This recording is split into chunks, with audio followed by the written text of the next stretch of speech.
Magandang araw mga katurismo. This is Doc Turismo, your tourism authority. So, today we're going to start a new topic. Okay? So, as a professor of tourism, business, hospitality, lagi kong subject every semester is actually methods of research. Okay? Ang kinakatakutan, pinangingilagan at pinaka iniiwasan ng bawat estudyante, no? May it be for undergrad level, for master's level, or even for PhD level. Medyo nagdadalawang isip kapag ang topic nila or kapag ang kanilang aaralin ay research. Okay? So, one of my calling actually is to make research um, fun and light and easy to understand. Okay? So, today we're going to start understanding what research really means, and what better way to start your knowledge in research is for you to understand your worldview.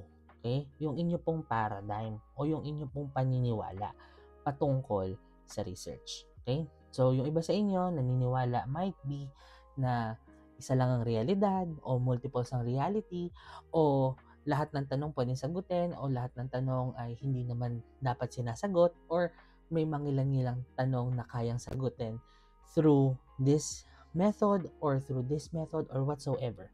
Okay? So today, we're going to start our discussion with research paradigm. Okay? So dito sa topic na ito, no, we will be covering some few aspects, no? Particularly, ano po ba ang ibig sabihin pag sinabing research paradigm, no? So the research paradigm is actually a philosophical framework that's guiding your research. So think of it like a roadmap, okay? Or a blueprint ng inyo pong research, okay? So, ang research paradigm is yung inyo pong paniniwala. Okay? So, magkakaiba-iba tayo ng paniniwala. Hindi pwedeng, ah, tawag dito, at some point, meron tayong pagkakaiba talaga. Okay? So, hindi pwedeng laging pare-parehas tayo ng paniniwala. Okay? May it be sometimes, na-experience ko to, no, lalo na pag umuupo ako sa panel, na yung perspective ko, minsan, iba sa perspective ng mga kasama kong panelist. Okay? And that's fine. Okay? That creates the academic discourse. That creates an academic engagement, which is better, no? Which is better in so many ways. Okay? Um, when we talk about research paradigm, meron akong actually apat na mahalagang konsepto na i-discuss sa inyo. Okay? Medyo nakaka-intimidate ng konti kasi tunog scientific siya, no? Pero padadaliin natin yung ibig sabihin niya. So, we will be talking about ontology, epistemology, axiology, and methodology. Okay? So, iisa-isahin natin itong apat na ito. So, we will start with the concept of what we call as ontology. So, kapag sinabi pong ontology, okay, this is the science or the study of being and existence. So, this is the study of reality. Okay? We always ask the question dito ng nature of reality. Ano po ba yung totoo? Ano po ba yung nag-e-exist? Okay? At paano natin malalaman kung ano ang totoo? Okay? So, that is ontology. So, para ngayon, no? What you are doing right now, you're watching this video. This is your reality. This is your current reality. So, pwedeng itong realidad na to, okay, would speak of, I'm watching this video because I want to learn. Or, it can be a multiple or a multitude of realities na I'm watching this video not just for me to learn, but also for me to spend my time, spend my extra time, okay? Or nadaanan ko lang tong video na to kasi pumunta sa ads or what. Okay? So, reality speaking, you are here at the moment. So, pero itong realidad na to, meron pa tong, it might be, there are multiple realities that's also happening as of the moment, no? So, sa research po, we consider what's real, Okay? Based on the perspective of the researcher. Okay? So, sa konteksto po ng ontology, meron tayong tatlong klase.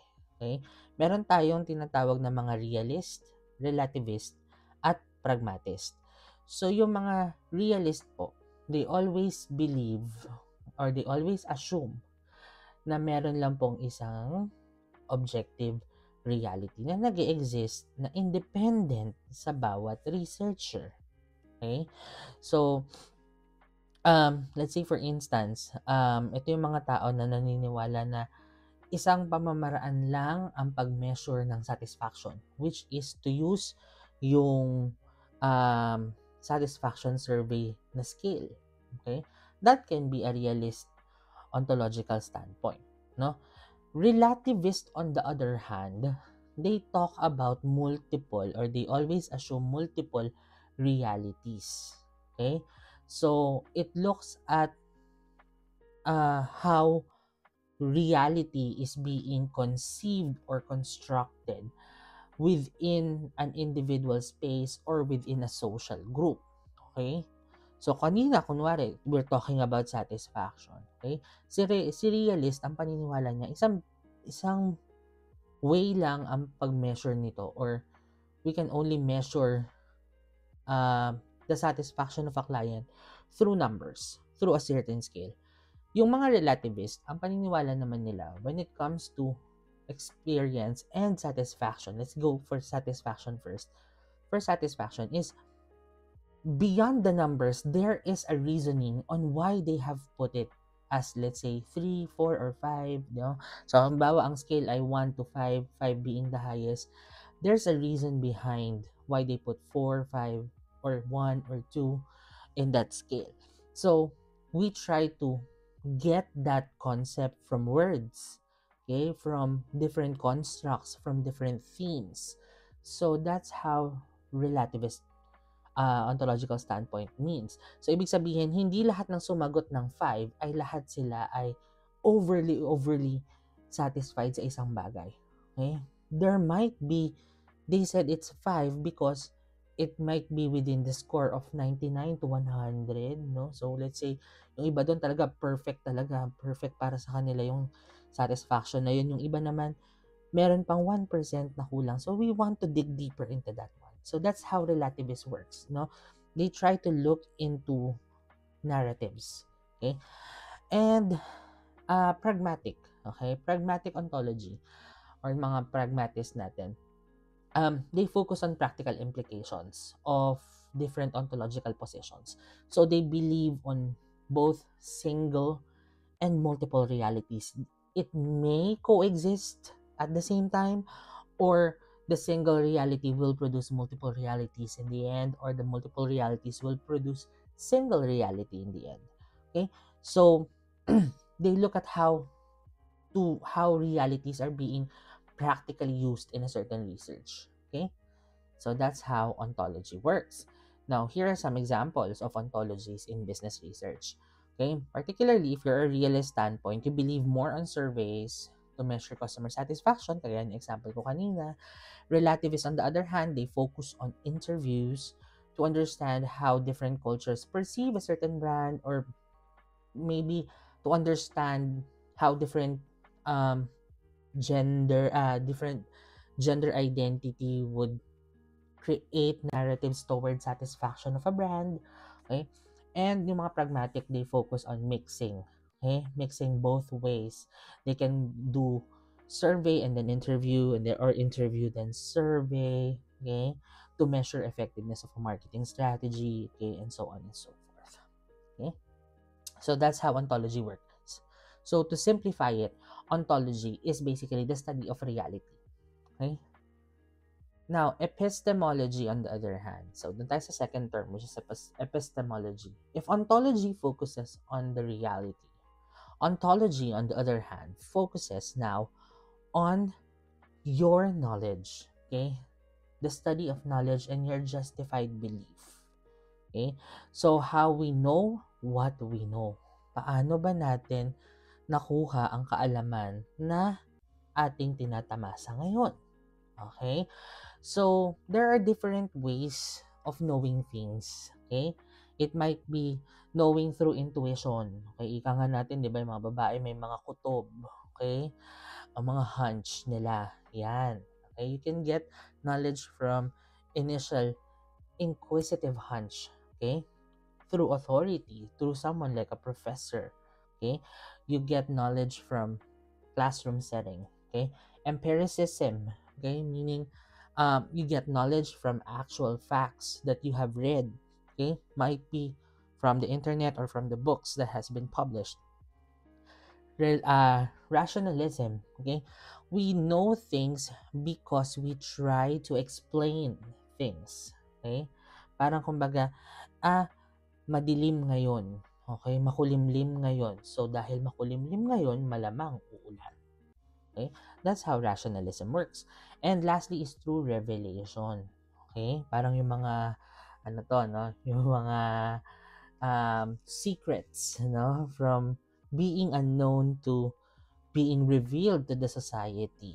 Okay? Parang yung mga issue, parang yung mga, tawag dito, yung mga blind item. Tapos biglang na-reveal sa'yo, nakita mo sa comment section yung pangalan. Siya pala yun. No? So that's revelation. Okay? So focus on how knowledge is acquired and validated. So epistemology really focuses on how we acquire knowledge, the process of us acquiring knowledge, and the process of us validating the knowledge. So, hindi po natatapos lang tayo sa acquisition. Okay? Halimbawa, sa research, no?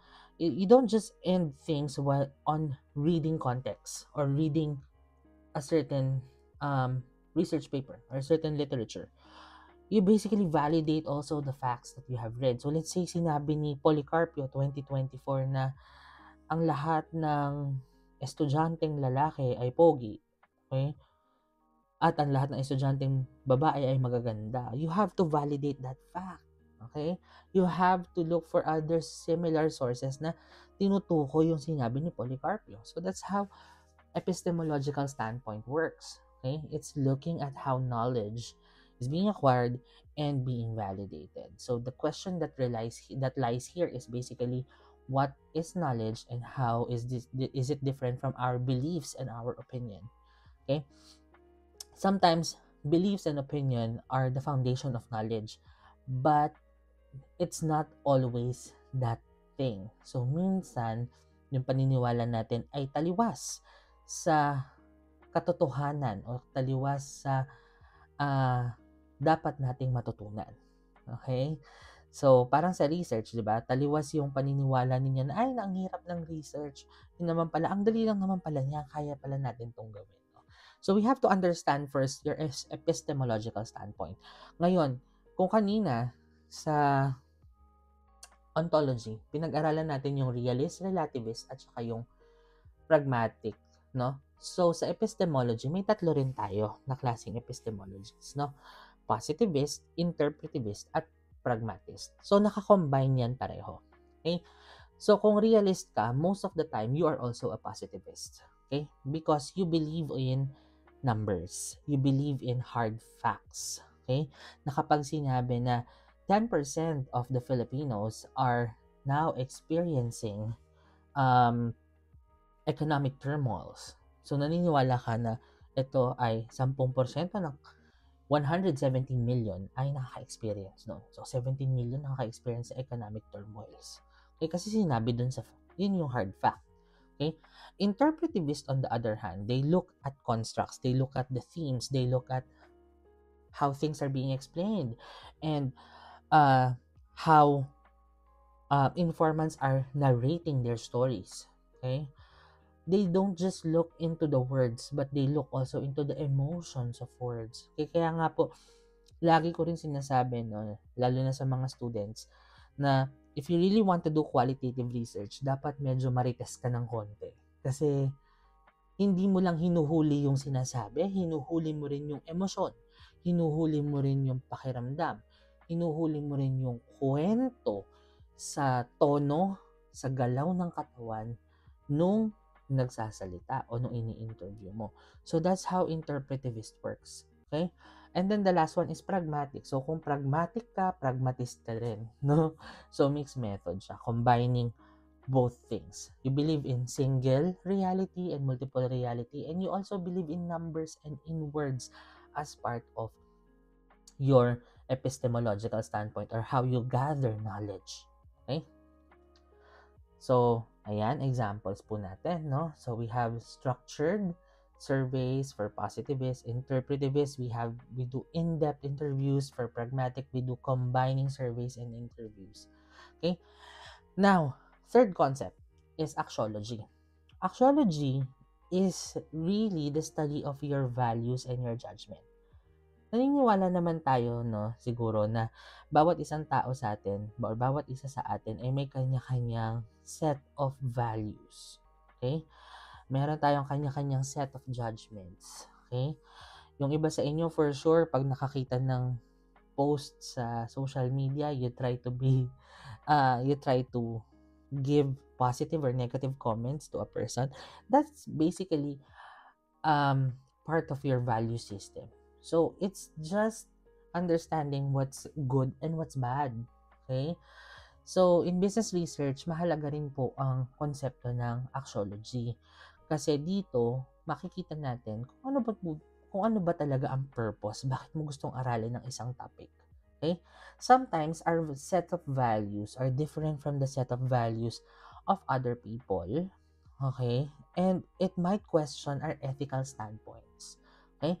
So, since we're talking about ethical standpoints, here are some examples of axiology in business research. So, ethical consumerism, no? Studying consumer preferences for fair trade and environmentally friendly products. So, let's say you want to study about the concept of greenwashing.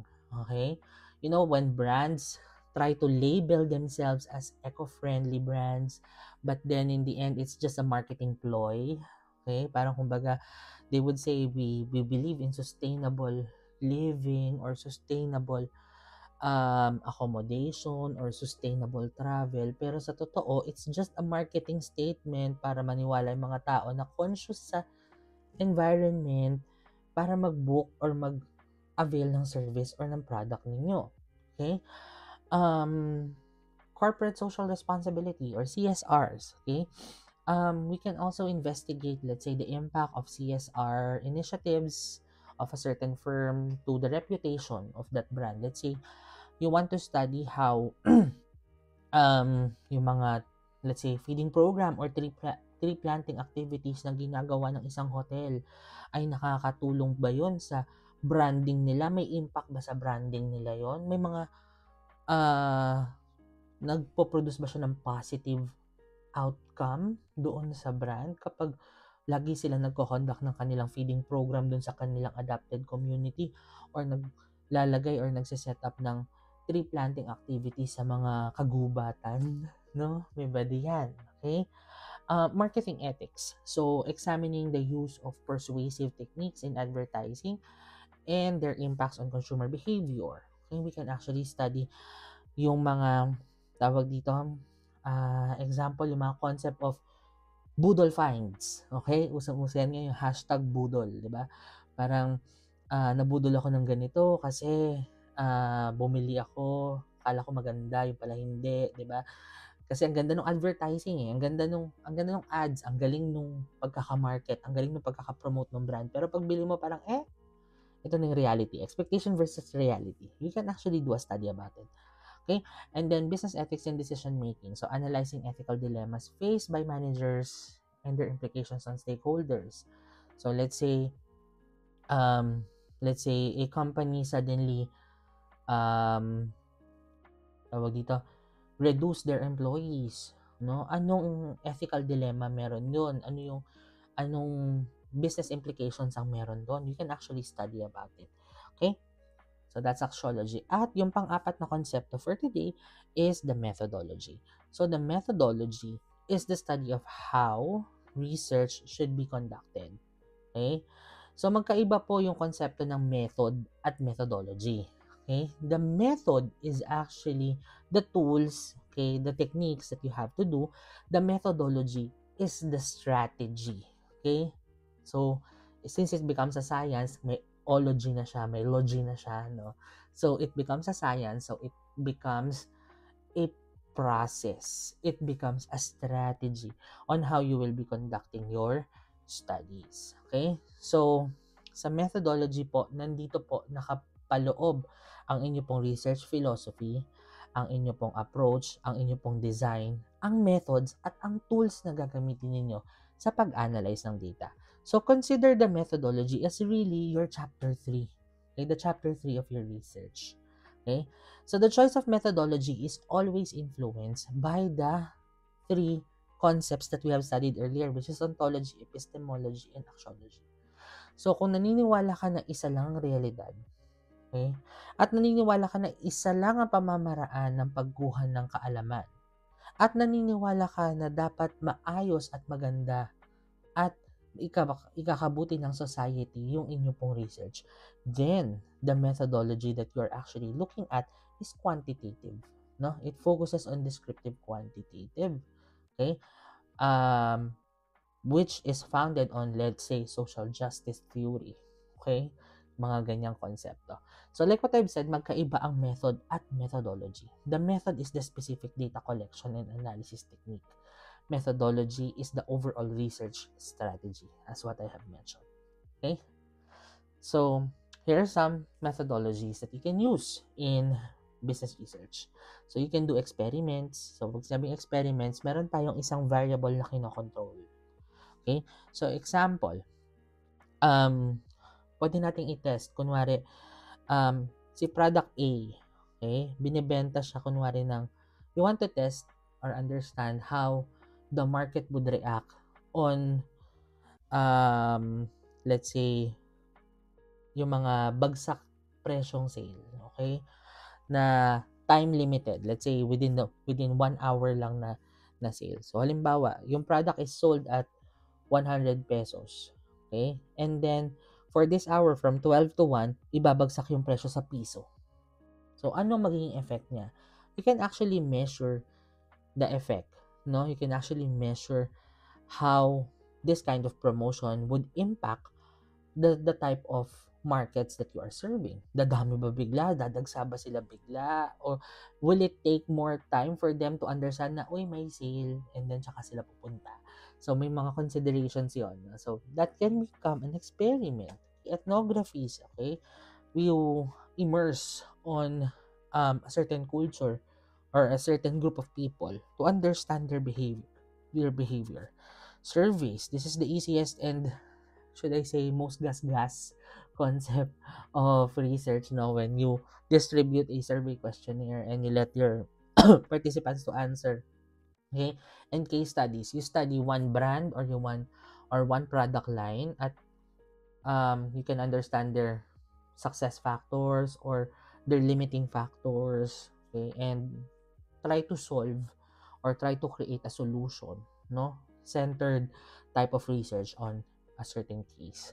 Okay, so yon. So actually, yun yung apat na concepts ng research paradigm, no? So ontology is the reality, epistemology is the knowledge, axiology is the values, and methodology are your strategies.